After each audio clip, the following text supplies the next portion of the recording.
Fica melhor, né?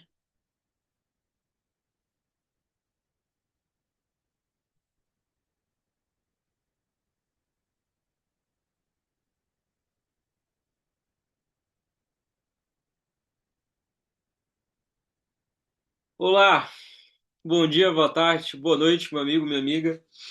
Tudo bem com você? Meu nome é David Henrique, né? Você deve estar aqui por dois motivos, tá? Imagino que você está aqui por um ou outro motivo. Primeiro motivo de você estar aqui nesse vídeo. Você encontrou esse vídeo aqui na internet, achou o título interessante por algum motivo, né? Por algum motivo se sentiu atraído por esse assunto e decidiu entrar para ver o que que é, quem que é esse doido aqui desse lado, né, que vos fala. Ou o segundo motivo é eu pessoalmente te indiquei, né? Te mandei o link desse vídeo para que você possa assistir. Provavelmente somos amigos, conhecidos, e eu te convidei para fazer um estudo bíblico, né? Para estudarmos a Bíblia junto. E por N motivos a gente não pôde se encontrar na data combinada e eu te sugeri assistir esse vídeo no local, no lugar, né, de termos um encontro presencial, para que depois, em uma ligação, uma chamada de vídeo, você pudesse tirar ali as suas dúvidas comigo e eu pudesse esclarecer para ti, né, com o maior prazer. Tá, independente de um ou do primeiro ou do segundo motivo, eu quero desejar as suas boas-vindas, tá? Para quem não me conhece, meu nome é David Henrique, né? Ou David Henrique. Eu sou um missionário, né? Eu sou um grande pecador, né? E eu dedico pelo menos um dia ali da minha semana, né? Eu santifico um dia da minha semana para o trabalho missionário, né? Para estar em comunhão com a igreja, para estar ali com a minha família, né? Junto com a minha esposa. Não tenho filhos por enquanto, né? Mas estar ali com a minha esposa no trabalho missionário, ou de fato estar juntos, né? Aproveitar a natureza, enfim. Esse dia é um dia de missão, tá? E é um dia que eu dedico também para estudos bíblicos, né? Só que por N motivos, às vezes eu tive algum trabalho missionário nesse dia, tive que ir para outra cidade, participar de alguma programação e a gente não pôde se reunir, né? Então esse dia é hoje, né? Que eu estou gravando esse vídeo. Hoje é sábado. E eu espero que de alguma forma esse vídeo possa chegar até você, tocar o seu coração e esclarecer alguma dúvida que você possa ter da Bíblia, tá? Eu sou um grande pecador, mas um pouco de conhecimento que eu tenho, eu quero poder contribuir contigo. A intenção desse vídeo não é te converter, não é fazer você mudar de religião, não é fazer você mudar aquilo que tu acredita, mas de fato é apenas aprender um pouco mais, estudar um pouco mais, pesquisar um pouco mais, né, e se aprofundar um pouco mais nas Sagradas Escrituras, tá? Eu queria compartilhar contigo o material. Eu vou deixar um link na descrição do vídeo, tá? Mas esse vai ser o material de estudo que nós vamos utilizar ouvindo a voz de Deus, tá bom? E é um material muito bom. Ele tem 27 estudos, tá? Ao máximo, cada estudo ele vai se aprofundando um pouco mais em temas bíblicos, né? Aqui não fala de igreja, aqui não fala de religião, de doutrina, aqui fala de Bíblia, né? Bíblia pura. A gente só vai utilizar apenas a Bíblia e mais nenhum outro livro, tá? Então eu te convido, né, a estudar um pouquinho mais junto comigo, tá? E aqui embaixo tá os comentários. Eu peço que se você tiver alguma dúvida, se você tiver algum comentário ou alguma sugestão, fique à vontade, tá? Por favor, fique à vontade. Para mim vai ser um privilégio poder estar te ajudando de alguma forma, gravando outros vídeos. Esse é um desejo, assim, um negócio que Deus colocou no meu coração há bastante tempo, tá? Não me considero a pessoa mais capacitada para esse tipo de vídeo, né, no YouTube, mas espero que de alguma forma eu possa contribuir contigo ali para o teu crescimento e edificação. Vou me esforçar ao máximo para que sejam vídeos curtos, mas que sejam vídeos bem ricos em conhecimento, tá? A gente tentar explorar um pouco mais do que está ali, além do que está ali na própria lição, né? Sem deixar o vídeo muito longo, tá bom? Mas antes de mais nada, eu gostaria de fazer uma oração junto contigo. Você topa? Então, da forma que você está, curva sua fronte, vamos fazer uma oração, tá? Oremos. Querido Deus, amado Pai, gratos somos, Senhor, porque o Senhor é bom, porque a tua misericórdia dura para sempre. Senhor, nesse momento eu estou aqui reunido, né, com o meu amigo, com a minha amiga, que está do outro lado da tela. Nesse momento eu não sei onde ele pode estar na sua casa, ele pode estar no trabalho, pode estar no ônibus, pode estar no carro, ouvindo, né, essa gravação. Onde quer que ele esteja, Senhor, eu te peço que o Senhor esteja com ele também. Eu peço que o Senhor, nesse exato momento, Pai, enquanto ele ouve a minha voz, né, enquanto meu amigo, a minha amiga ouve a minha voz, que o Senhor mande um anjo, Pai, para estar ao lado dele. Um anjo com espada de fogo poderoso para livrá-lo de todo mal, protegê-lo, Pai, de todo mal. Que seu Santo Espírito, Senhor, possa estar presente com ele, para abrir a mente dele em relação às tuas palavras, para abrir a sua mente, Pai, abrir a mente dele em relação às verdades que o Senhor quer apresentá-lo. Que o Senhor possa nos dar humildade, que o Senhor possa nos dar sabedoria, entendimento e discernimento espiritual, Pai, para reconhecer aquilo que de fato vem de Ti e aquilo que não vem de Ti. Que nós possamos ter esse discernimento vindos do Senhor, que nós possamos ter essa clareza da Tua verdade vinda de Ti. Que o Senhor possa me capacitar, Senhor, pois eu não sou a melhor pessoa para isso. Mas eu confio na Tua provisão, eu confio que o Senhor pode capacitar as pessoas. E eu me coloco às Tuas mãos, Senhor, às Tuas mãos, mesmo diante de tantos pecados, tantas falhas, tantos erros como homem, né, como ser de natureza pecaminosa, mas eu me coloco à Tua disposição e se eu puder ajudar uma pessoa sequer com esse projeto, que essa pessoa seja quem está me ouvindo agora. Que o Senhor possa nos conduzir, é isso que eu te peço e te agradeço em nome de Jesus. Amém. Amém. Espero que a tua semana tenha sido boa, né? Espero que você esteja bem e vamos dar sequência então, tá bom? Então hoje é o estudo número 1. O título desse vídeo, né, provavelmente deve estar algo como por que que devemos confiar na Bíblia Sagrada? Por que que a Bíblia Sagrada merece ser ouvida? Por que que nós precisamos, podemos confiar? Por que que ela é um livro confiável, né? Então são dúvidas pertinentes de muitas pessoas, tá? Muitas pessoas têm essas dúvidas, né? Então, poxa, a Bíblia foi um livro adulterado? Foi a Igreja Católica, né, que escreveu a Bíblia, que escolheu a Bíblia, que excluiu certos livros e adicionou outros, o porquê que é assim. Né? Realmente a Bíblia não tem nenhuma contradição, realmente, enfim, como que Jesus enxergava a Bíblia? A gente vai discutir um pouco sobre isso hoje, tá bom? Eu vou ler aqui com você um trecho dessa lição, mas em sequência eu vou colocar ali na tela para a gente ver alguns slides, tá? Então a gente vai repassar esses estudos através dos slides, para que fique mais prático. Tá? Mas eu recomendo que você pegue a sua Bíblia, né? Se você não tiver com a sua Bíblia agora, pause, pegue a sua Bíblia, esteja ela do teu lado, pegue a caneta, tá? Esse material, vou deixar um link embaixo para você solicitar gratuitamente, tá bom? Solicita gratuitamente esse material, você vai preencher ali suas informações, você vai receber aí na porta da sua casa, tá? Tem esse, tem vários outros materiais, vários outros estudos interessantes. Se você quiser que eu traga algum desses estudos lá, que está no site, que vai deixar na descrição, eu faço questão, digite aí nos comentários, eu trago, eu leio com vocês, eu faço comentários, né? E a gente aprende junto, tá bom? Mas vamos lá, estudo de número 1, tá? Isso, primeiro me escuta aqui, logo em sequência eu vou colocar um slide na tela. Então vamos lá. Eu vou ler aqui esse texto, tá bom? Então vamos lá. A Bíblia, ela é um livro diferente, tá? Já começa assim, ela não é um livro comum, não é um livro como qualquer outro livro que você lê, ela é um livro diferente. Na verdade, trata-se de uma pequena biblioteca composta de 66 livros escritos por cerca de 40 autores. Olha só que interessante, né? A Bíblia é de fato uma biblioteca, daí que vem a palavra Bíblia. Né? A Bíblia ela é uma biblioteca composta de 66 livros. Né? Imagina que aqui abaixo está um guarda-roupa aqui, né? Tem algumas coisas da minha esposa ali, a jaqueta dela, uma bolsa, tem alguns casacos meus. Só que imagina que aqui tivesse 66 livros atrás de mim. Seria poucos livros? Cara, seria bastante livro, tá? Eu nem sei se caberia atrás, para ser bem sincero. Por mais que no vídeo pareça ser grande, não é tão espaçoso assim. Então, cara, imagina 66 livros, tá? Talvez essa prateleira toda cheia aqui, né? Se amontoasse livros um em cima do outro. Imagina aí, 66 livros na sua frente. Isso é o que está aqui na Bíblia, tá? E escrita por mais de 40 pessoas diferentes, das mais variadas culturas, origens e ocupações, durante um período de 1.600 anos. Olha só que coisa doida, né? Então, pessoas de culturas diferentes, origens diferentes, ocupações diferentes, elas escreveram a Bíblia.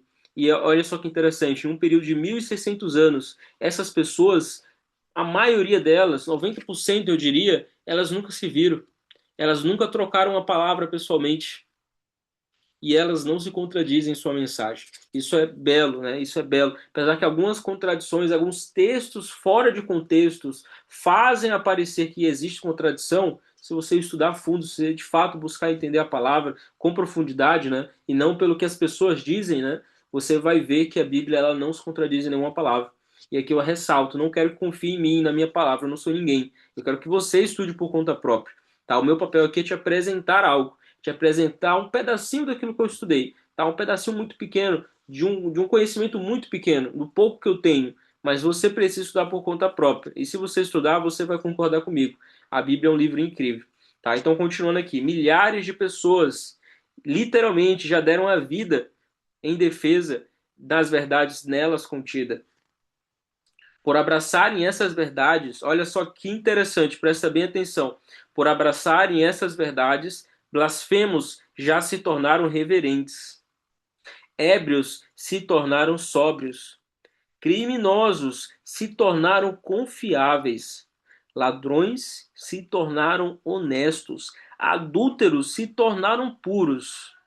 O que torna a Bíblia um livro tão especial? De onde vem o seu poder? Que valor tem ela para o homem atual? Essas perguntas, elas serão respondidas nesse livro, tá? Então te convido, né, a emergir comigo nesse estudo, tá bom? Vou compartilhar minha tela contigo para a gente entender um pouquinho mais, né, sobre a palavra de Deus. Então vamos lá.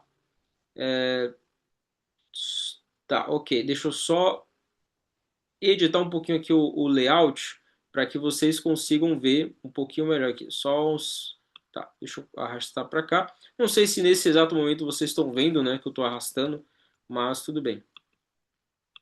Só para ficar um pouquinho melhor aqui, tá? Para a gente conseguir acompanhar juntos. Ok? Certo. Combinado, então? Eu acho que assim ficou melhor, né? Ok, então vamos lá. Ouvindo a voz de Deus, estudo bíblico, né?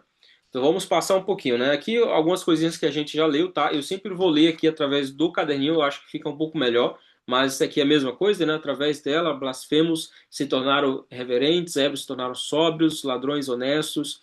Então o que torna a Bíblia tão especial, de onde vem o seu poder, que valor tem ela para o homem atual?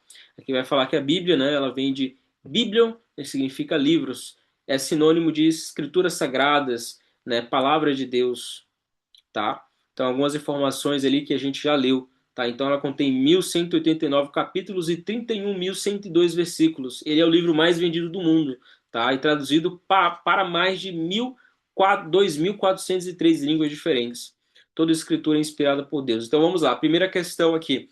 Como Jesus considerava a Bíblia? E aqui abrindo parêntese, né? O Jesus histórico, ele de fato existiu. Eu acho que isso não é um ponto de questionamento entre mim e você. Imagino que se você está buscando esse livro, esse estudo, imagino que você já seja um cristão, né? Você já seja alguém que acredita em Jesus, acredita na palavra de Deus. Mas caso não seja o caso, né? Não querendo ser redundante, Jesus histórico ele de fato existiu. Isso existem mais comprovações científicas e arqueológicas de que Cristo, Jesus, né, o Jesus, o homem, Jesus histórico pisou nesse mundo, do que do próprio Aristóteles, né, do que do próprio Sócrates, do que do próprio Pitágoras. Então esses homens não existe nenhum questionamento sobre a existência deles. Porém existem menos dados arqueológicos de que eles de fato existiram do que do próprio Jesus histórico, né? Então o Jesus ele existiu, a pessoa do Jesus ele existiu, tá? Mas como que Jesus considerava a Bíblia? Como que ele enxergava, né, a palavra de Deus? De que forma ele descrevia a Bíblia? Então vamos lá, vamos ler João 17:17. Pega a sua Bíblia e me acompanhe. Santifica-os na verdade. A tua palavra é a verdade, né? Então o que que João 17:17 fala? Santifica-os na verdade, a tua palavra é a verdade.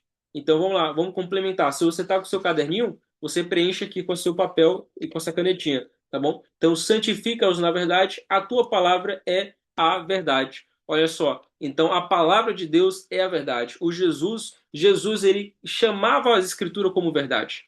Então o que que é a verdade? Nesse mundo relativista, né, que nós vemos uma tríplice, né, quase que satânica, se eu posso dizer assim, né, de materialismo, de relativismo, certo?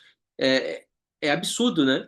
Materialismo e relativismo é muito grande. Tem outro terceiro também, a gente vai explorar ao longo do tempo, tá? Mas o relativismo é muito grande no nosso mundo. Então muitos se perguntam o que que é a verdade. A verdade existe, de fato existe uma verdade universal ou a verdade é relativa? De acordo com Cristo, não. A palavra de Deus ela é a verdade. A palavra de Deus não é o Velho Testamento é a verdade, não é o Novo Testamento é a verdade. É a palavra de Deus. Ou seja, toda a Bíblia ela é a verdade. Jesus é a verdade e a palavra de Deus é a verdade. 2. Segunda questão. Qual é a situação de muitas pessoas que estudam a Bíblia? Né? Muitos estudantes, do que eles necessitam para entender a Bíblia? Porque, concorda comigo, muitos estudam a Bíblia, certo? É isso que o texto diz. Muitos estudam a Bíblia, mas não entendem o que que a Bíblia quer dizer. Correto? Concorda comigo? Você já aconteceu contigo já de você pegar para ler a Bíblia e você, cara, ler ali um capítulo, dois capítulos e você não entender nada. Você terminar e parece que você não leu nada. Já aconteceu? Comigo já aconteceu. Entende? Qual que é a situação de qual que é a situação desses estudantes, né? Do que eles precisam? Atos vai nos responder. Atos diz o seguinte: e ele disse: como poderei entender se alguém não me ensinar? E rogou a Filipe que subisse com ele e se assentasse. Né? Aqui resumiu bastante para a gente, mas eu te convido, né, a abrir a tua Bíblia e a gente vai ler junto aqui. Tá? Então vamos lá. João, Atos, né, Atos capítulo 8, a gente vai ler a parte inteira aqui, né, para que a gente entenda o contexto maior. Tá? Isso é muito importante a gente entender o contexto maior. Então, Atos do 26 ao 31 diz o seguinte: já estou aqui no livro de Atos, capítulo 8, versículo 26. Filipe e o eunuco. Esse aqui é o título do texto, tá? Então vou ler aqui junto para que vocês me acompanhem, tá? O anjo do Senhor disse a Filipe: levante-se e vá para o sul, no caminho que desce de Jerusalém a Gaza. Este se acha deserto, né? O caminho se acha deserto. Então Filipe se levantou e foi. Havia um etíope, eunuco, alto oficial do Candace, rainha dos etíopes, a qual era superintendente de todo o seu tesouro. Ele tinha vindo adorar em Jerusalém e estava regressando ao seu país. Assentado na sua carruagem, vinha lendo o profeta Isaías. Então o Espírito disse a Filipe: aproxime-se dessa carruagem e o acompanhe. Correndo para lá, Filipe ouviu que o homem estava lendo o profeta Isaías. Então o profeta Filipe perguntou ao camarada, né, que estava ali lendo Isaías: o senhor entende o que está lendo? E ele respondeu: como poderei entender se ninguém me explicar? E convidou Filipe a subir e a sentar-se ao seu lado. Tá? E aí continua, né? E aí continua, Filipe explica ali os versos, mostra que Isaías estava se falando de Cristo e aquele etíope ele se converte, né? Então aqui o texto está na tela. E ele diz: como poderei entender se alguém não me ensina? E rogou a Filipe que subisse com ele e se assentasse. Tá? Então, complementando aqui, qual que é a situação de muitos estudantes da Bíblia? Do que eles necessitam para entendê-la? Eles estudam e não entendem, certo? E para entender, ele precisa que alguém ensine. É simples assim. Então, muitos estudam, mas não entendem. Para entender, alguém precisa ensinar. Então, quando você foi para a escola e você foi estudar lá matemática, para aprender matemática, você aprendeu sozinho ou precisou de que uma professora te explicasse? Pelo menos o básico. Alguém precisou te ensinar. Aí depois que você entende ali o início, você entende os primeiros conceitos, aí você consegue buscar as informações de forma mais independente. Mas nesse primeiro momento você precisa que alguém te ensine. Seja professora, seja seu pai, seja sua mãe. Com a palavra de Deus não é diferente. Tá? Então a gente precisa que alguém nos apresente a palavra de Deus. A gente precisa que alguém nos ensine, tire as nossas dúvidas. E após a gente começar a entender, a gente construir uma base de conhecimento da Bíblia, a gente agora tem base, tem um alicerce sólido para que a gente consiga construir novos conhecimentos, para que a gente consiga buscar novos conhecimentos, né, paralelos, para que a gente consiga estudar por conta própria e, de fato, conseguir reter aquilo que é a verdade e descartar aquilo que é anátema. Porque a maioria dos cristãos hoje, daqueles que se dizem cristãos, né? Porque se você é cristão, se você reconhece Jesus como seu Senhor e seu Salvador, você de fato vai buscar ler a Bíblia, porque você entende a importância disso. Mas se você não faz isso, como você pode se considerar um cristão? Se você não tem uma base mínima, como que você vai saber reter aquilo que de fato é bom daquilo que de fato é um falso evangelho? Se você não tem uma base inicial, se você não tem um escopo geral, se você não tem um chão para se firmar minimamente, você não vai conseguir discernir o que é certo e o que é errado, porque você não tem nenhuma referência, correto? Concorda comigo? Então, a maioria dos que se dizem cristãos hoje, eles estão vivendo um cristianismo de fachada, né? Eles estão apenas fingindo ser cristãos, mas se você perguntar para ele temas gerais da igreja que ele frequenta, ele não sabe. Ele foi evangelizado pelo evangelho segundo o TikTok, entendeu? Então ele vê um maluco falando alguma coisa no TikTok, depois vê outro falando outra coisa no Instagram, depois vê outro falando. E, cara, e aí na cabeça dele tá tudo confuso, né? Eu acredito que muitos ateus, muitos se tornam ateus até por essa confusão. O cara não tem nenhuma base sólida, o cara começa a ver um monte de hipocrisia, um monte de distorção, o cara fica doido. Por quê? Porque não tem uma base. Mas por quê? Porque ele não teve um referencial. Entende? Se você é pai, se você que está me ouvindo agora, você é pai, pai, você precisa ser o referencial do teu filho. É teu papel ser o referencial do teu filho. Você é sacerdote do lar, é teu dever cuidar e orientar o teu filho, para que ele ande nos caminhos do Senhor, para que ele entenda o que é ser um cristão. E não adianta você ser um cristão na igreja e dentro de casa você ser um monstro, né? Você ser um pai ausente, ou você ser um pai que maltrata o teu filho ou a tua esposa, a tua mulher, que inclusive é uma referência, né? Para o seu filho é uma referência da igreja, né? Você precisa ser referência de Deus para o teu filho, né? Você precisa ser imagem e semelhança de Deus, refletir a imagem, o caráter de Cristo, amar a tua mulher como Cristo ama a igreja, e dessa forma o teu filho, ele vai ter uma referência primária do que é ser um cristão, uma referência de quem é a ordem na vida dele, uma referência de quem é Deus na vida dele. E na medida que ele pega a maturidade, ele vai discernindo, ele vai conseguindo entender com muito mais clareza o papel de Deus, o papel da igreja, o papel do cristão, o papel do homem na sociedade, né, o papel do masculino na sociedade. Ele vai entender mais a primeira referência ao homem. E muitos de nós não tivemos a presença do nosso pai. E muitos que tiveram, o pai não foi uma referência. Então a pessoa ela fica perdida, né? Poxa, e agora? O que que é? Ela cresce muitas vezes com a visão distorcida de quem é cristão, distorcida da palavra, e elas precisam que alguém ensine para elas. Elas precisam que alguém dê uma base para elas do que é as Sagradas Escrituras, de quem é Cristo, de quem é Deus, das doutrinas bíblicas, das sã doutrinas. Certo? E doutrina não é negativo, tá? Por mais que a nossa sociedade hoje ela corrompeu o significado de doutrina como se fosse algo ruim, pejorativo, como se fosse algo pesado. Doutrina é conhecimento, doutrina é ensinar, né? É o ensino. Esse é o significado da palavra doutrina, né? Então a doutrina são os ensinamentos, são os santos ensinamentos, os ensinamentos sagrados, os ensinamentos que estão de fato alicerçados na palavra de Deus. Isso é a sã doutrina, né? É igual religião também, foi uma palavra muito distorcida, né?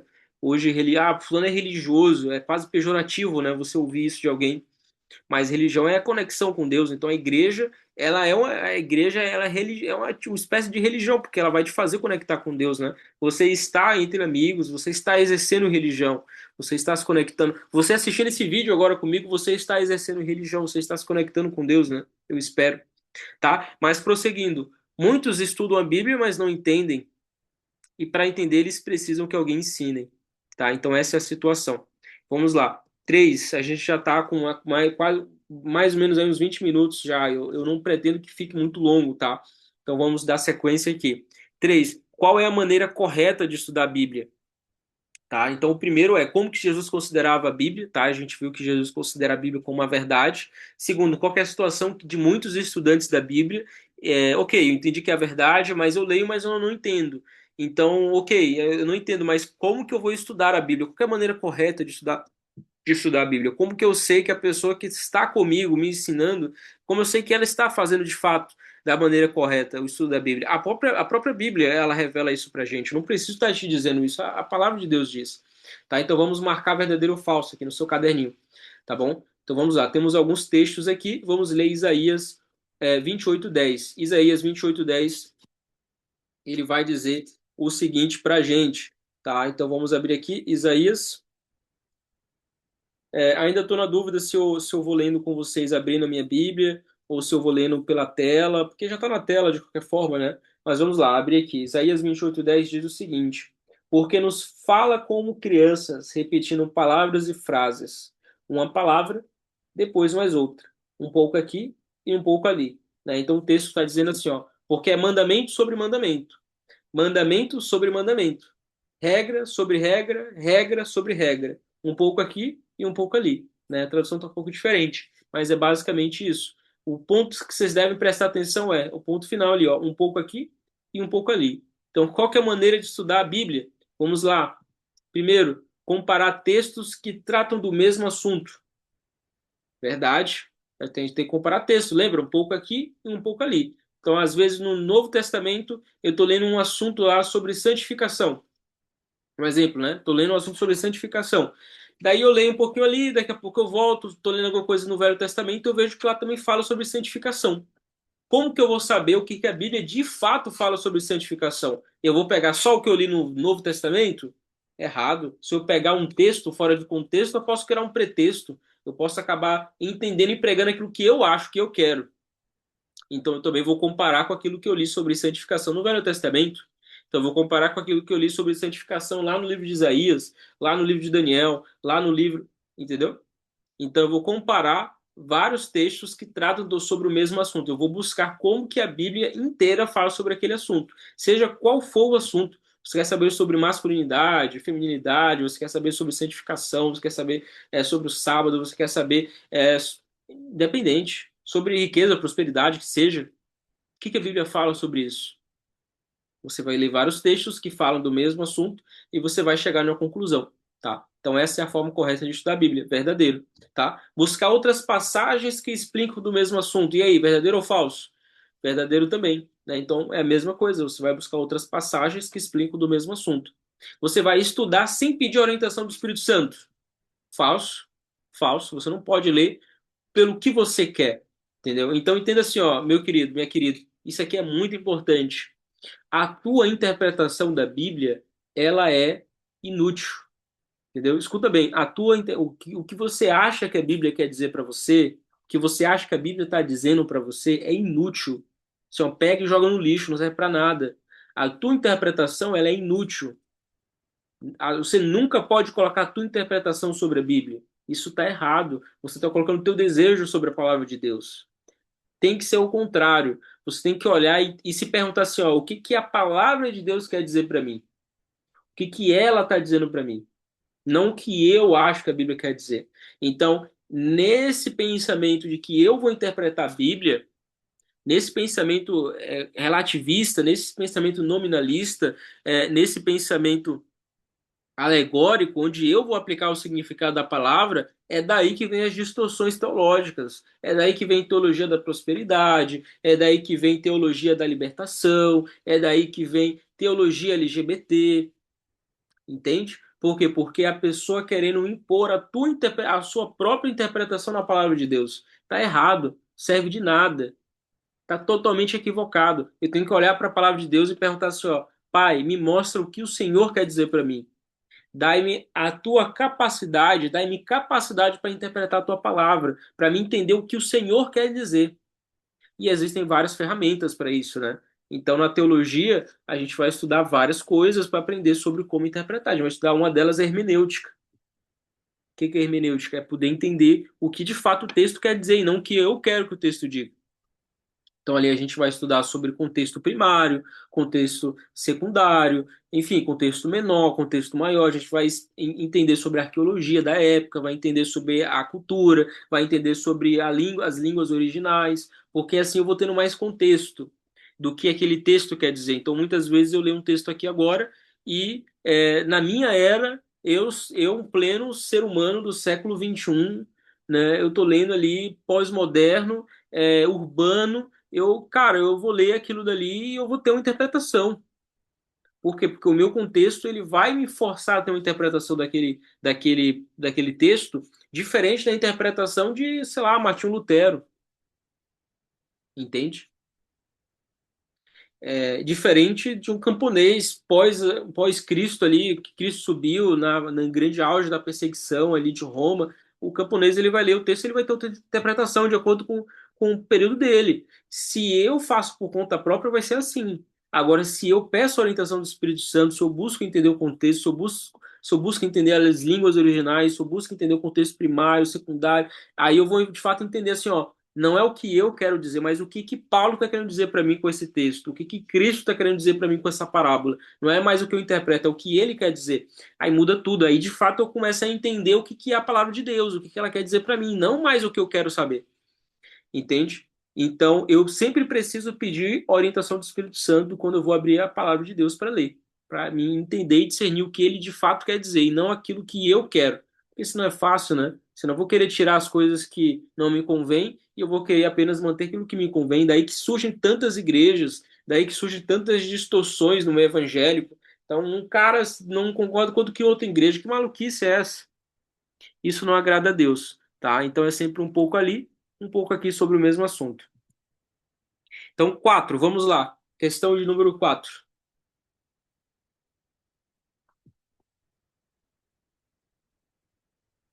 Que benefício recebe o estudante das Escrituras? Tá, então que benefício recebe? Ok, nós já estudamos aqui. Jesus considera a Bíblia a verdade. Nós já estudamos que muitos estudam, reconhecem que é verdade, mas estudam e não entendem. Muitos entenderam agora que para estudar a palavra de Deus é necessário pedir a orientação do Espírito Santo, entender o que a Bíblia realmente quer dizer, e estudando em vários momentos da Bíblia, em várias histórias, um pouco aqui, um pouco ali. Tá, ok, agora eu entendi isso, mas qual que é a vantagem do estudar a Bíblia? Será que compensa? Compensa ou não compensa estudar a Bíblia? Que benefício recebe quem estuda a Bíblia? Vamos lá, então abra sua Bíblia em João 5:39. Eu vou abrir junto aqui contigo, tá? Até o tempo ali de você abrir a tua palavra é onde eu estou abrindo a minha aqui também. Então, 5:39 vai dizer o seguinte para a gente. Já abri aqui a palavra, acompanha comigo. 5:39. Abre aspas, aqui é Jesus falando, tá? Vocês examinam as escrituras porque julgam ter nelas a vida eterna. E são elas mesmas que testificam de mim, certo? Ok. Então, vocês, aqui está escrito no slide, vocês examinam as escrituras porque julgais ter nelas a vida eterna e são elas que testificam de mim. Legal? Maravilha. Então, o que isso significa, David? Através da Bíblia, nós encontramos a vida eterna. E ela, a Bíblia, a vida eterna, ela testifica de Cristo, testifica de Jesus, né? Então, que benefício você recebe, meu caro amigo, por estudar a palavra de Deus de forma ativa? Você recebe a vida eterna. Você encontra a vida eterna, que é Cristo. Você entende quem é o Cristo. Então, não adianta você falar assim, ó, eu aceito a Jesus como meu Senhor e Salvador. Se você não conhece esse Jesus, então você, meu amigo latino-americano brasileiro que nasceu numa cultura cristã, você sabe que Jesus é bom porque o seu avô falava, seu pai falava, sua mãe falava, seu irmão falava, seu papagaio falava, seu vizinho falava, mas você de fato conhece a Cristo? Você de fato sabe quem é o Cristo? Você de fato sabe quem é a pessoa de Cristo? Como que ele era? O que ele de fato falava? O que de fato ele pregava? Fora aquilo que todo mundo já fala. Você realmente conhece esse Cristo? Você conhece o caráter dele como ser humano e como Deus ao mesmo tempo? Homem e Deus? Você conhece o caráter? Você conhece quais são seus atributos, né, divinos? Cara, se você não conhece, fica um pouco difícil, entende? Fica um pouco de como é que você vai seguir alguém que você não conhece, né? Então, através da Bíblia, você vai conhecer o verdadeiro Cristo, o verdadeiro Jesus. Porque veja bem, se você for para o Evangelho segundo o Evangelho segundo o Espiritismo, né? O Evangelho segundo Allan Kardec, você vai ter um Jesus diferente ali. Não é o mesmo Jesus aqui da palavra de Deus, é um Jesus diferente. Se você for estudar o Jesus segundo as visões espíritas, existem várias linhas espíritas, você vai ver uma imagem de Jesus diferente.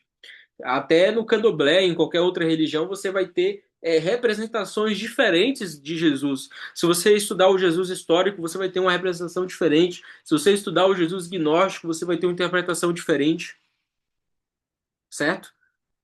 E nenhuma dessas interpretações é interpretação bíblica. É o verdadeiro Cristo, nenhuma delas. Esquece, todas elas são falsos cristos.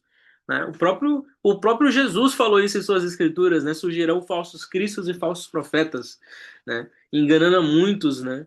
Até os próprios escolhidos. Então, se você é um escolhido, mas você não estuda a palavra de Deus, se você não estuda a Bíblia profundamente, você não vai encontrar a vida eterna. Você vai seguir um Jesus falso. Você vai seguir a vida toda seguindo um Jesus falso. Um Jesus que você vai chegar lá no fim. Mas, Senhor, eu não profetizei, eu não falei de ti, eu não preguei, não fiz milagres. Apartai-vos de mim, maldito, que eu não te conheço. Já pensou? Você seguir a vida toda um Jesus falso? Um falso Cristo? Como que você se protege disso? Você estuda a Bíblia. Através da Bíblia, você encontra o verdadeiro Cristo. E através de Cristo, e unicamente através dele, você encontra a vida eterna. tá? E essa palavra ela testifica de Jesus, do Jesus verdadeiro.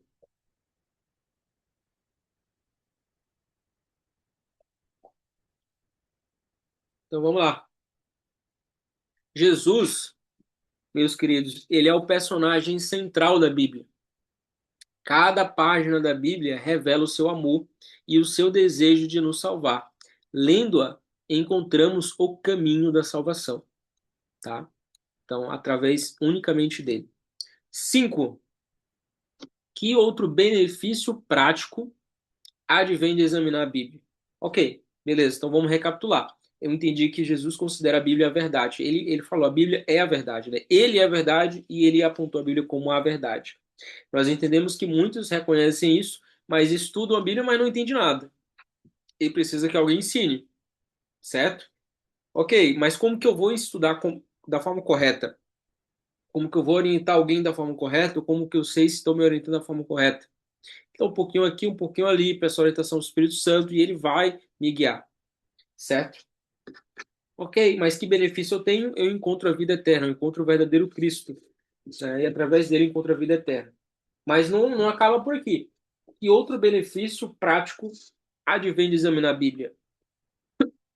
Vamos lá, livro de João. Vamos lá, estou aqui com sua Bíblia, João 16. Só passar algumas páginas, sempre mantenha a Bíblia eterna, a Bíblia aberta. João 16, 13. Vamos ler primeiro aqui, 16, 13. Diz o seguinte para a gente: Porém, quando vier o Espírito da Verdade, ele os guiará em toda a verdade. E não falará por si mesmo, mas dirá tudo o que ouvir e anunciará a vocês as coisas que hão de acontecer. Né? Então, o outro texto é 8, né? Capítulo 8. Depois eu volto aqui e leio aqui o que está na tela com vocês, tá? 8:32, que vai dizer o seguinte para a gente. 8:32, achei. Conhecerão a verdade e a verdade vos libertará. Então, são esses dois textos, né? Conhecereis a verdade e a verdade vos libertará. Tá? Então, voltando aqui, o outro texto falava o seguinte aqui na tela: Quando vier, porém, o Espírito da Verdade, ele vos guiará em toda a verdade, porque não falará sobre si, mas dirá tudo o que tiver ouvido e vos anunciará as coisas que hão de vir. Perfeito, então vamos lá. Então, qual que é o outro benefício que você tem ao estudar a palavra? O Espírito Santo, ele guia em toda a verdade, certo? E a verdade, e é a verdade que nos liberta, que nos libertará. Então, o outro benefício, meu querido, minha querida, de estudar a palavra de Deus é que ela te liberta. E aqui eu não sei com o que eu estou falando, eu não conheço as suas dores, eu não conheço suas falhas, não conheço seus pecados, não conheço os seus pontos de escravidão, mas eu sei que você é um escravo, você é um escravo do pecado, e você tem aquele pecado que te incomoda, aquele espinho na carne que todos os dias você pede: Senhor, me liberta disso aqui. Senhor, me ajuda. Senhor, me salva. Senhor, eu não quero mais isso para minha vida. Senhor, eu quero algo melhor para minha vida. Eu não quero isso mais, Senhor.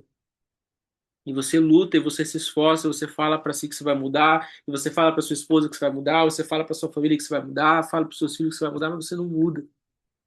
Você continua caindo no mesmo erro. Você continua sendo dominado pelo pecado desgraçado que te escraviza. É assim ou não é? Deixa aí nos comentários o que te impede de ser uma pessoa melhor. Se você se sentir confortável, claro, eu vou fazer questão de orar por você. Então, o outro benefício que você recebe, além da vida eterna, é a libertação do pecado, tá? E isso acontece através do Espírito Santo. O Espírito Santo, ele te guia pela verdade. E a verdade, ela te liberta.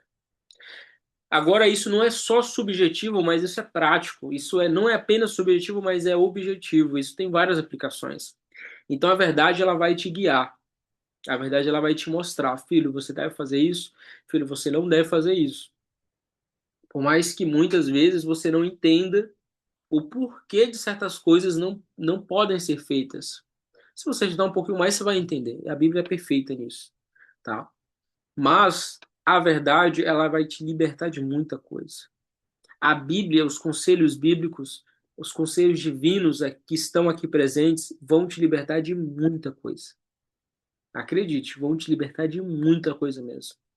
Porque a verdade, ela liberta. Ela te liberta dessa escravidão, tá?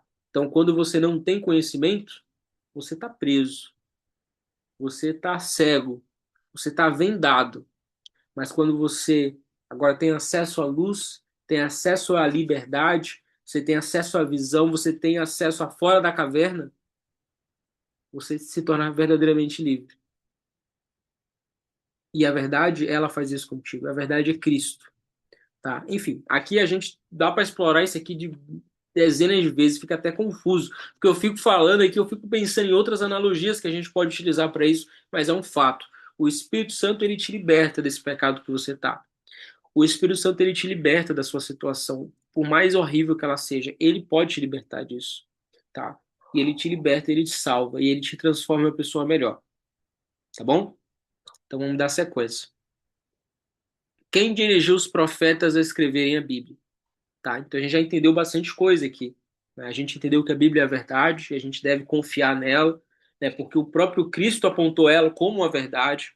A gente entendeu que muitos estudam, mas não entendem, precisam que alguém ensine. A gente entendeu que a maneira correta é pedir orientação do Espírito Santo, estudar um pouquinho aqui, um pouquinho ali. A gente entendeu que quem estuda a Bíblia encontra a eternidade, encontra a vida eterna e encontra o verdadeiro Cristo, tá? E a vida eterna ela vai depender disso, de você encontrar e seguir o verdadeiro Cristo, tá? E não falsos cristos que estão por aí.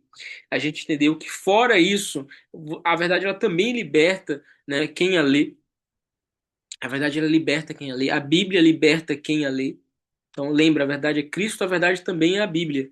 Então, ou seja, o leitor da Bíblia, ele é liberto, ele é livre, ele é verdadeiramente livre, tá? Agora, quem que foi que escreveu essa Bíblia? Quem que foi que escreveu esses livros? Quem dirigiu esses homens, esses profetas a escreverem a Bíblia? Vamos entender um pouco mais, tá? Então vamos lá. Abra sua Bíblia no livro de 2 Pedro. Deixa eu abrir aqui, ó, 2 Pedro. Vamos, ó, dica, abre Apocalipse e aí você volta algumas páginas, você vai encontrar bem facilmente, tá? É bem no finalzinho, assim, alguns livros antes do Apocalipse. Então, o livro de 2 Pedro 1:21. Ele vai dizer o seguinte pra gente, meus queridos.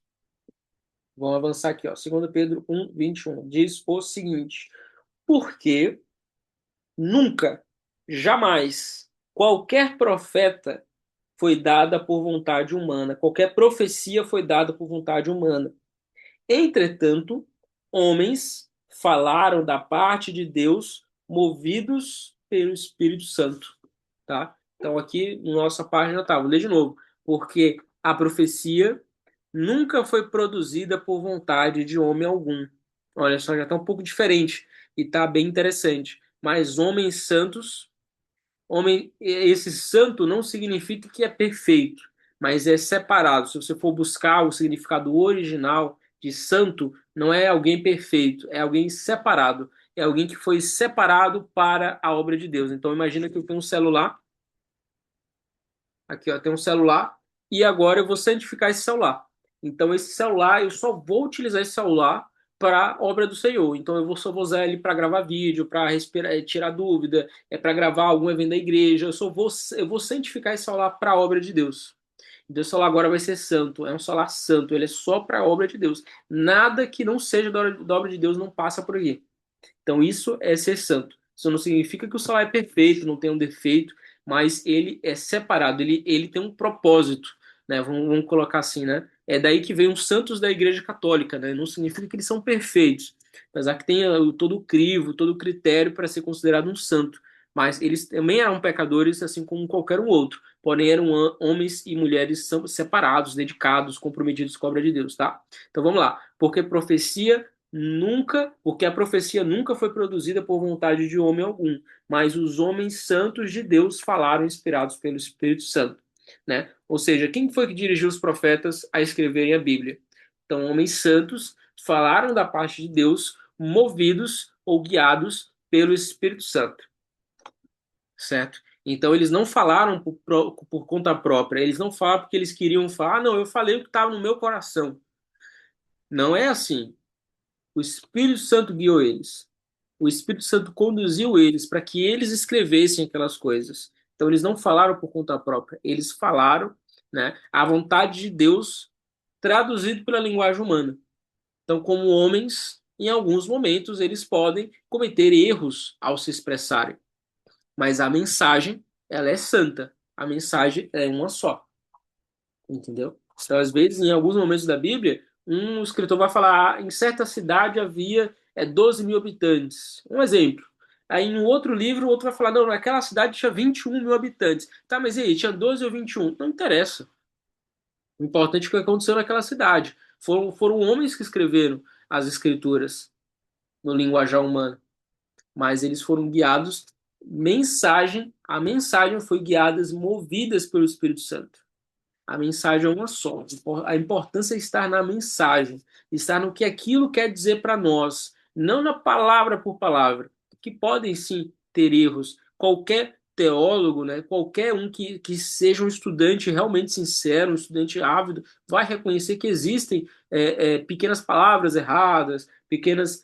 Enfim, é igual o grão de mostarda, né? Não é a menor semente do mundo. Enfim, existem algumas coisas, mas o importante não é o grão de mostarda ser o menor, isso não importa.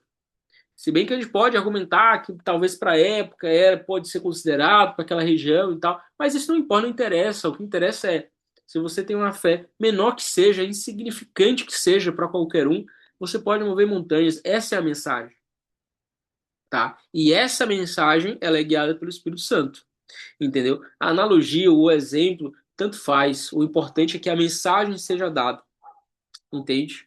Claro que também não tem que ter irresponsabilidade, né? Não é isso que eu estou dizendo. Mas o ponto é, a mensagem ela foi inspirada pelo Espírito Santo. E eles escreveram a Bíblia inspirados pelo Espírito Santo. Então, o que está lá, o conteúdo presente nas Sagradas Escrituras é um conteúdo santo, conteúdo vindo da parte de Deus, certo? Então, ele deve ser levado em consideração. 7. Quanto do texto bíblico é inspirado por Deus? Marque verdadeiro ou falso. Vamos lá, 2 Timóteo. Vamos voltar um pouquinho aí. Deixa eu ver se eu acho aqui. Timóteo, né? Timóteo, vamos lá. Às vezes Timóteo, pá, aqui achei. Timóteo, 2 Timóteo, né? Como qualquer um, às vezes eu vou engasgar um pouquinho de achar os textos, tá? Não se incomoda, não. Então, 2 Timóteo 3,16. Vamos lá. Diz o seguinte para a gente, pessoal. Toda a escritura é inspirada por Deus e ela é útil para o ensino, para a repreensão, para a correção, para a educação na justiça. Olha só que legal. Toda a escritura é divinamente inspirada. Olha só que palavra bonita. E proveitosa e útil para ensinar, para redaguir, para corrigir e para instruir na justiça. Esse texto é muito bom. Então vamos lá. Quanto do texto bíblico, meus queridos, são inspirados por Deus? Então é somente o Antigo Testamento, David, que é inspirado por Deus? Errado. Falso. Lá não falou o Antigo Testamento. Lá não falou o Novo Testamento também. Lá falou o quê? Toda a escritura é inspirada por Deus.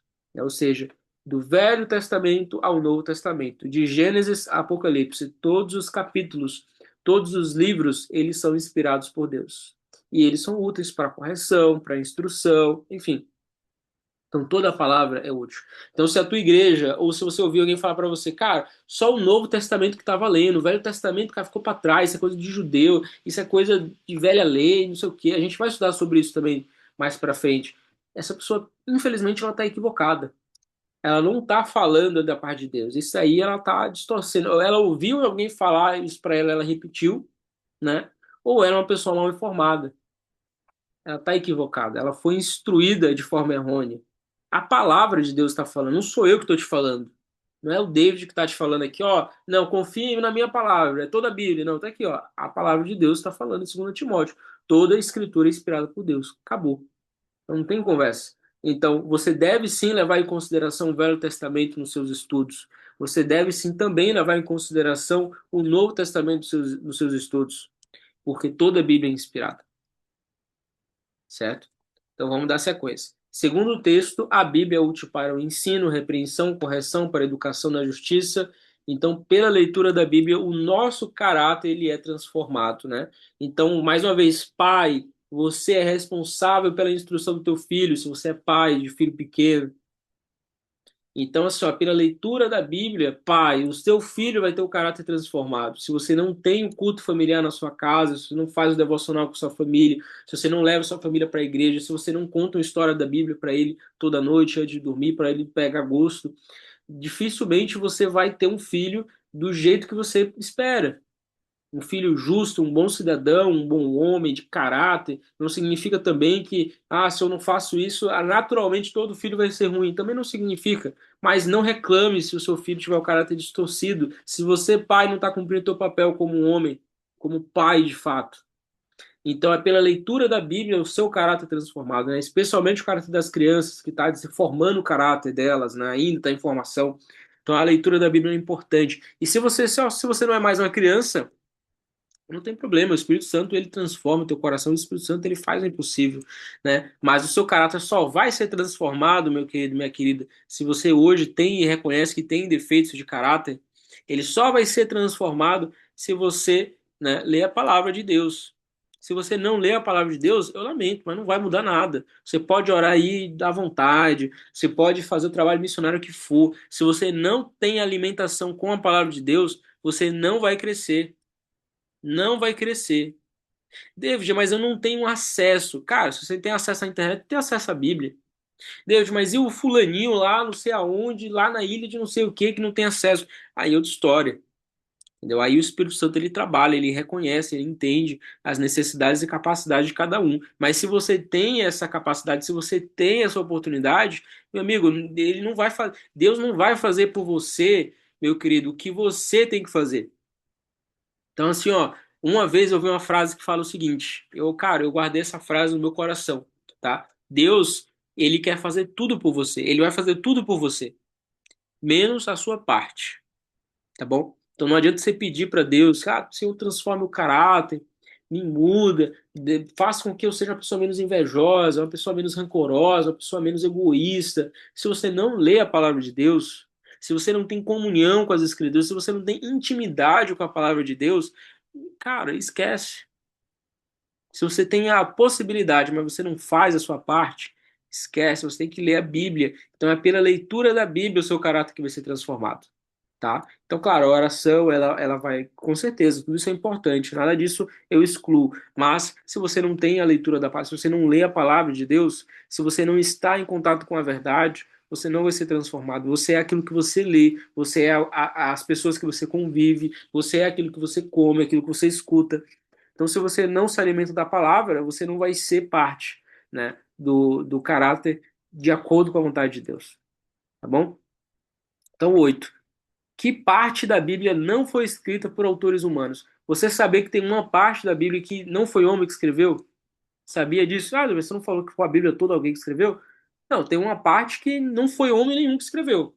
Sabe dizer qual que é a parte? Então vamos lá. Já vamos fazer quase uma hora aqui de estudo e eu não quero pelo menos passar de uma hora, né? Então vamos lá. Abra sua Bíblia no livro de Êxodo e vamos descobrir juntos, tá? Êxodo capítulo 31. Vamos descobrir qual foi a parte que foi escrita diretamente por Deus, sem intervenção humana. Leia junto comigo.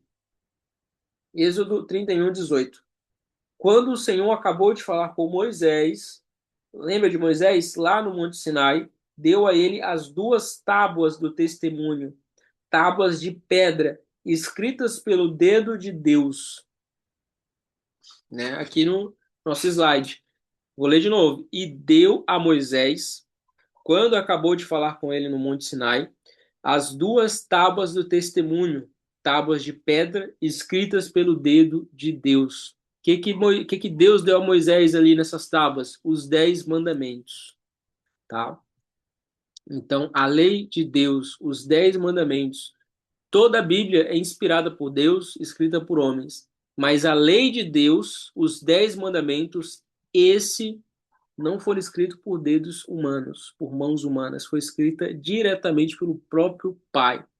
o Deus que não muda, o Deus que é o mesmo hoje, amanhã e sempre, o Deus eterno, o Deus que deu a sua lei perfeita para o ser humano. Essa lei foi escrita pelo dedo de Deus. Tá? Isso aqui é muito importante. Grava e, cara, guarda essa mensagem que isso vai ser muito importante no futuro. Tá bom? A gente vai estudar e se aprofundar mais sobre essa informação aqui que muitas pessoas passam desapercebido sobre essa informação e ela é muito importante mesmo. Tá bom? 9. Quem está autorizado a alterar a Bíblia? Tem alguém que tem essa permissão? Tem alguém que está permitido assim, ó, essa pessoa, ou nesse contexto você pode doutorar a Bíblia? Será que tem? Vamos entender. Isso aqui se complementa com o que eu acabei de falar no outro texto também, tá? Então, ó, Malaquias 3, capítulo 6, diz o seguinte, tá? Deixa eu passar aqui, ó. Porque eu, o Senhor, eu não mudo. Por isso vocês, filhos de Jacó, não foram destruídos. Então aqui ele está falando da promessa que ele fez, né, para Israel, né? Então, porque eu não mudo, eu mantenho a minha promessa e não destruo vocês. Porque a vontade talvez era de destruir. Trazendo aqui, né, uma brincadeira entre nós humanos, né? A gente não entende o caráter de Deus, né, em sua totalidade. Mas ele deixa claro, eu não mudo, e é por isso que vocês estão aí. Ou seja, meus filhos, vocês estão aí por conta de mim, porque eu sou fiel à minha promessa, e eu não vou mudar e eu não mudo. Então, se eu fiz uma promessa para você, eu vou cumprir essa promessa. Por mais que digam que eu não vou cumprir, por mais que digam que você não é capaz, por mais que digam que você é pecador, que você é miserável, que você não mereça, se eu, Deus, prometi, eu vou cumprir. E ele tem uma promessa para mim e para você. Não tem? Tenho certeza que você já ouviu que Deus tem uma promessa para você. Tenho certeza que talvez já profetizaram diretamente na sua vida, né? Falaram algo para você, algo bonito. Meu amigo, se Deus prometeu, ele vai cumprir. Confia na promessa, porque ele não muda. Então, se ele falou, ele vai cumprir. Então, não dá para vir alguém falar para você: ah, o Senhor mudou a promessa. O Senhor não muda a promessa. Que absurdo. Ah, o Senhor mudou o mandamento. O Senhor não muda o mandamento. Que absurdo. Se o Senhor deu o mandamento e deu uma promessa de bênção de acordo com o mandamento, ele não vai mudar o mandamento. O mandamento é aquele, é a lei de Deus, a vontade de Deus. A gente tem que cumprir a vontade de Deus pelo nosso próprio bem. Entende? Então o Senhor ele não muda. Ele não muda. Ponto. Vamos lá agora. O próximo texto está em Apocalipse. Apocalipse 22, capítulo 18. Diz o seguinte para a gente. Tá? Eu, a todo aquele que ouve as palavras da profecia deste livro, testifico. Se alguém lhes fizer qualquer acréscimo, Deus lhe acrescentará os flagelos escritos neste livro. Certo? Então, ó, vamos ler aqui pela tela. Eu, a todo aquele que ouve as palavras da profecia deste livro, testifico. Se alguém lhes fizer qualquer acréscimo, Deus lhe acrescentará os flagelos desse livro. E continua, tá? Eu vou ler aqui no não sei se. Ah, ele continua aqui também. Tá, eu vou ler aqui no meu. Ó. E se alguém tirar qualquer coisa das palavras do livro desta profecia, Deus tirará a sua parte da árvore da vida, da cidade santa e das coisas que estão escritas neste livro. Repetindo, se alguém tirar qualquer coisa das palavras do livro desta profecia, Deus tirará da sua parte a árvore da vida, da cidade santa e das coisas que se acham escritas nesse livro. Então eu te pergunto, alguém está autorizado a mudar a Bíblia? A resposta é não, ninguém está autorizado. Então quando você vir falar de Bíblia queer, Bíblia LGBT, Bíblia não sei o quê, Bíblia não sei o quê. Cara, isso aí tá totalmente destoado com a vontade de Deus. Nem pega essa porcaria dessa que criaram aí. Ignora, joga no lixo. A palavra de Deus é uma só. E ninguém pode mudar. Ninguém pode adulterar. Deus, mas e se adulteraram lá? Não sei o quê. Ninguém pode adulterar. Ninguém adulterou. Eu posso até fazer um outro vídeo, um outro momento, entrando mais a fundo, né? Porque devemos confiar na canonicidade das escrituras sagradas. Existem documentos e artigos, enfim, existe muita coisa aí que a gente pode explorar e ver de fato que a Bíblia, apesar de que sim, a Igreja Católica ela escolheu, ela canonizou os livros, mas ela não escolheu livro nenhum. Entendeu? Ela não escolheu, ela apenas canonizou aquilo que já era popularmente conhecido, aquilo que já era definido implicitamente com a palavra de Deus. Então existiam livros desde muito tempo, desde a época dos judeus, lá os livros sagrados, eles tinham um tratamento diferente, né?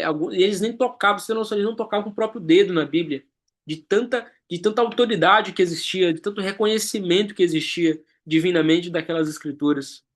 Então é por isso que o livro de Enoque e outros livros, eles não estão no cânon, porque eles não eram livros sagrados, eles não eram livros reconhecidos, eles eram livros, histórias ali, mas não existia uma veracidade, uma comprovação, ou então uma congruência com aquilo que estava nos livros sagrados, né? E o livro sagrado é o grande filtro, né? O cânon é o grande filtro. Então, qualquer livro que venha depois, ele pode conter até coisas boas ali dentro, mas se algo naquele livro não está de acordo com aquilo que é de fato a escritura sagrada, então aquele livro deixa de ser sagrado, ele deixa de ser um livro santo. Lembra que eu falei do celular? Então, se tudo aqui vem para Deus e eu coloco algo aqui nesse celular que não é de Deus, ele deixa de ser santo. Na hora. Ele deixa de ser santo. Então, qualquer coisa, em qualquer livro, que não esteja de acordo com a palavra de Deus, deve ser descartado. Não é um livro essencial, não é um livro santificado. Então, é assim que foi decidido o cânon bíblico.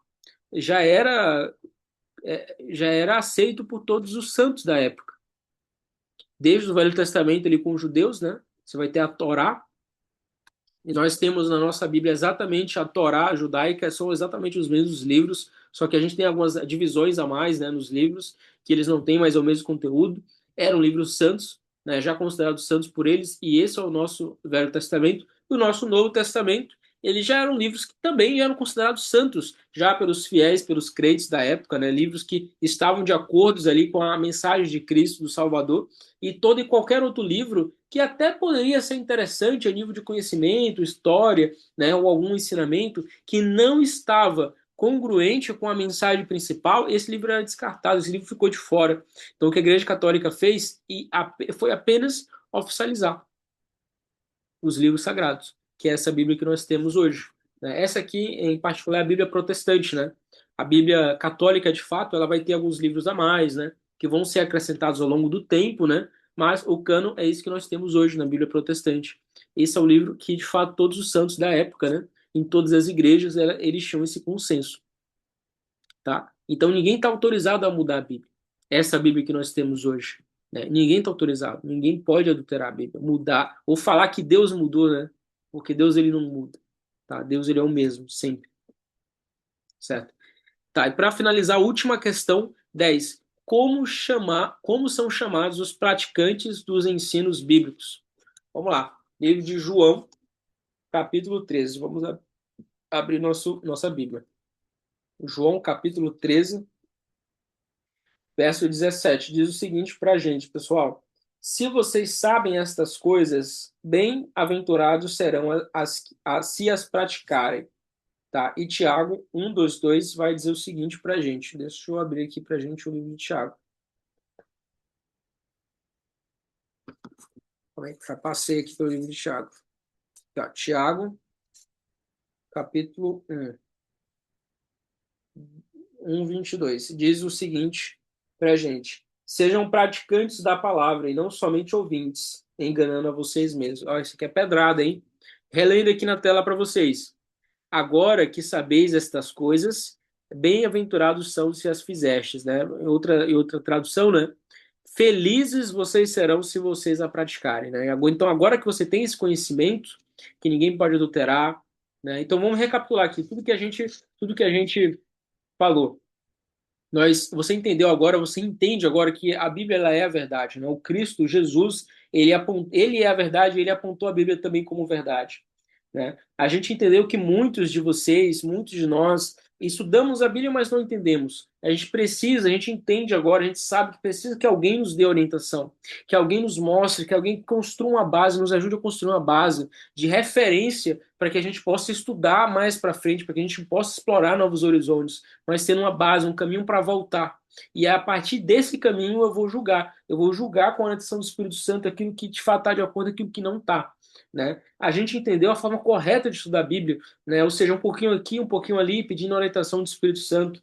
A gente entendeu que se nós estudarmos a Bíblia, nós alcançaremos a vida eterna. Por quê? Porque nós conheceremos o verdadeiro Cristo, o verdadeiro Jesus, e não o falso Cristo, e não o falso Jesus, mas o verdadeiro, o Jesus bíblico de fato, né? E essa verdade, essa palavra de Deus que é a verdade, ela vai nos libertar, porque a verdade ela nos liberta, né? Através do Espírito Santo, a verdade ela nos liberta. Ela transforma o nosso caráter. Mas o nosso caráter, ele só vai ser transformado se a gente ler a Bíblia. Se a gente não ler a Bíblia, o nosso caráter não vai ser transformado coisa nenhuma, porque a gente não se alimenta da palavra, tá? Palavra é essa que foram escritas por homens dirigidos por Deus. Não foram, eles não escreveram o que eles queriam. Eles escreveram inspirados pelo próprio Deus. Eles que dirigiram, né, a palavra de Deus. Nós entendemos que o texto bíblico ele é inspirado em sua totalidade. Não é só o velho, não é só o novo, mas toda a Bíblia é inspirada, né? Toda a Bíblia é importante. Toda escritura, né? Toda a escritura é importante e é nosso filtro de regra e fé, tá? Não é só o velho, não é só o novo, é toda a Bíblia, tá? Então nós entendemos que a única parte da Bíblia que não foi escrita por homens que foram inspirados por Deus, que já é importante, já é muito importante, mas a um grau ainda mais de importância são os Dez Mandamentos, né, que é uma parte ignorada por maioria dos cristãos. Os Dez Mandamentos foram escritos diretamente pelo dedo de Deus. Olha só, e você está aí ignorando, deslevando em consideração, achando que já passou, mas ela é eterna, foi escrito pelo dedo de Deus, o Deus que não muda, certo? E ninguém pode mudar as escrituras sagradas. Ninguém, absolutamente ninguém pode mudar as escrituras sagradas. Então, 10. Como são chamados aqueles que praticam os ensinos da Bíblia?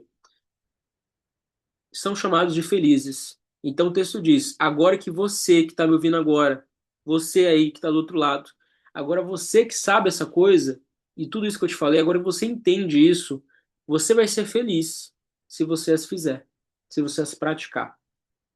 Tá? Você vai ser feliz se você as praticar. Mas só se você as praticar, não vai adiantar. Se você me escuta, se você estuda, mas não pratica. Né? Então aqui vem um outro texto, o complemento de Tiago, né? Então cumpra a palavra, sejam cumpridores da palavra e não somente ouvintes, senão você vai estar enganando a si mesmo. Se você só me ouvir aqui, você pode estudar todos os capítulos daqui em diante, os estudos que eu for gravar, e você pode escutar todos, fazer anotações, rabiscar a Bíblia, escrever e tal, pregar e divulgar. Mas se você não praticar, você está se enganando. Você está se enganando. Você acha que você está evoluindo, você acha que está crescendo, mas você não está. Você está enganando a si mesmo. Então, sede praticantes da palavra, tá bom? E sendo praticantes, vocês serão felizes, tá? Então, bem-aventurados se praticardes os ensinos da Bíblia, né? Felizes vocês serão se vocês praticarem os escritos da Bíblia. Então, vamos lá. Vamos para a recapitulação e a gente encerra agora mesmo, tá? Então, recapitula junto comigo, anota ali no seu caderninho, tá? E vamos dar sequência. Então, vamos lá. Recapitulando. Para Jesus, a palavra de Deus é a fonte da verdade. Muitos estudam e não compreendem. A forma correta de estudar a Bíblia é um pouco aqui e um pouco ali, sobre o mesmo assunto. Toda a Bíblia é inspirada por Deus. Não podemos tirar e nem acrescentar nada às Escrituras, tá? Então, esse aqui é o nosso resumo, né? É, esse aqui é o nosso resumo. Então, meu querido, minha querida, eu tenho um desafio para você, tá? Eu tenho uma pergunta. Eu quero saber se você está comprometido com a verdade. Eu quero saber se você está comprometido com o Evangelho eterno. Eu quero saber se você está de fato comprometido com as Sagradas Escrituras, com a palavra de Deus, tá? De verdade, eu quero saber, eu quero te fazer esse desafio, que você ressalte isso, que você repita isso para si mesmo, tá? Afinal de contas, se você está em dúvida, se você está em cima do muro, você já está nas trincheiras do inimigo. Não existe meio termo, não existe em cima do muro. Ou você serve a Deus, ou você serve ao inimigo. E a gente vai estudar sobre ele no futuro. Vamos entender um pouco mais sobre como foi a sua queda, foi o que aconteceu. A gente vai entender tudo isso logo, logo. Tá? Então, eu quero te fazer uma pergunta. Meu querido, minha querida, você aceita toda a Bíblia como regra de fé para a sua vida? Sim ou não? Você aceita? Eu espero que sim. Eu espero que você aceite, tá? Eu espero que você tenha esse compromisso. Você quer dedicar tempo cada dia para estudar a Bíblia? Você quer dedicar um tempo do seu dia? Cara, acordou ali, escovou os dentes, Senta no sofá, acorda 10, 30 minutos antes do que você todo dia acorda 30 minutos, pega a sua Bíblia, lê um capítulo. Leia um capítulo, comece pelos Salmos, comece pelo Novo Testamento, ali pelo livro de João, né? Mas comece um tempinho, 5 minutos, 10 minutos, um capítulozinho por dia. Você quer se dedicar para estudar a Bíblia todos os dias? Você fará o possível para colocar em prática os seus ensinos na sua vida? Você vai fazer o possível? Não estou falando para você, não, a partir de hoje você vai praticar tudo. Não estou falando isso. Você vai buscar, você vai fazer o possível para praticar tudo, pedindo a orientação do Espírito Santo, porque sozinho você não consegue. Você é pecador, você é pecadora, você é miserável, você é sujo, você é corrupto, corrupta. Essa é a sua natureza. Mas com o Espírito Santo você consegue. Só o Espírito Santo para transformar o seu caráter. Através da leitura da palavra, da comunhão, da oração, da missão. Mas você se compromete a fazer o possível. Então fala para si mesmo. Repita comigo. Repita aí comigo, onde é que você esteja. Eu aceito a Bíblia como regra de fé e prática na minha vida. Eu aceito toda a Bíblia como regra de fé e prática na minha vida. Repita comigo. Eu quero me dedicar, Senhor, para estudar a tua palavra todos os dias. Eu quero me dedicar todos os dias para estudar a tua palavra. Senhor, eu prometo que eu vou fazer o possível para colocar em prática todos os seus ensinos. Eu prometo, Pai, vou fazer o possível. Me ajuda. Sozinho eu não consigo, mas com a sua ajuda eu consigo. Mas eu prometo que eu vou fazer o possível. Se você repetiu, parabéns, tá? Então, ó, próximo estudo, nós vamos estudar um pouco mais, né, sobre a criação, tá? Então, tem aqui um textozinho, né? Tudo que existe na natureza expressa ordem, beleza, exatidão, adaptação e pressupõe um planejamento inteligente. Poderia tudo isso ter surgido do mero acaso? Poderia tudo isso ter surgido do mero acaso? Será? É o que nós veremos no próximo estudo, né? Então, o tema é a beleza da criação do próximo estudo, tá? Então, eu vou interromper aqui o compartilhamento e eu quero orar com você, tá bom? Você topa orar comigo? Aqui, ó, achei aqui, interromper o compartilhamento. Ok, ok. Então, vamos lá. Da forma que você está, meu querido, minha querida, vamos fazer uma oração, tá? Curve as suas frontes. Oremos, querido Deus, amado Pai, muito obrigado, Senhor, por esse novo estudo. Pai, eu vou ser bem sincero contigo aqui falando agora, para quem está me ouvindo. Eu não faço a mínima ideia de quantas pessoas estão me ouvindo agora, até o final desse estudo. Pai, eu sou grato, Pai, e eu louvo ao Senhor, Pai, Senhor, esteja com aquele que está me ouvindo nesse exato momento, com aquele que ficou até o final. Porque esse, Pai, que está nesse exato momento em oração conosco, esse que nesse exato momento está com seus olhos fechados, com a sua cabeça curvada diante de Ti, diante da Tua presença, esse demonstra hoje, Pai, ter um compromisso verdadeiro contigo. Esse está demonstrando que, de fato, ele quer aprender mais, ele quer entender mais, de fato que ele tem dúvida, ele tem sede da Tua palavra, Senhor. E, por favor, alcance não só esse amigo, essa amiga, e esteja com ele a cada dia, como alcance muitos outros irmãos e irmãs também na fé que têm o desejo de aprender mais. Esteja com cada um deles, Pai, acompanhe eles. Senhor, dá-me capacidade, Senhor, porque eu sou falho, eu sou pecador, eu não sou exemplo para ninguém, Pai. O Senhor conhece todos os meus pecados, que são muitos, Pai, os meus pecados. Mas eu me coloco, Pai, humildemente na Tua presença. Senhor, eu me coloco, Pai, humildemente como ferramenta nas Tuas mãos para a pregação do Evangelho. E que esse seja o desejo de cada amigo e amiga que esteja me ouvindo e participando dessa oração nesse exato momento. Nesse exato momento, Pai, que cada uma dessas pessoas, que cada um que esteja ouvindo agora se sinta tocado, se sinta abraçado. Então, o Espírito Santo trabalhe no coração de cada uma delas. Que o Senhor os guie, que o Senhor as ilumine, que elas possam ser atalaias, possam ser verdadeiros missionários, Pai, ferramentas em tuas mãos para a salvação e a bênção de muitas pessoas. Que nós possamos ouvir a tua palavra, que nós possamos ter humildade para aprender, humildade para buscar. É isso que nós te pedimos, Pai. Te agradecemos em nome de Jesus. Amém.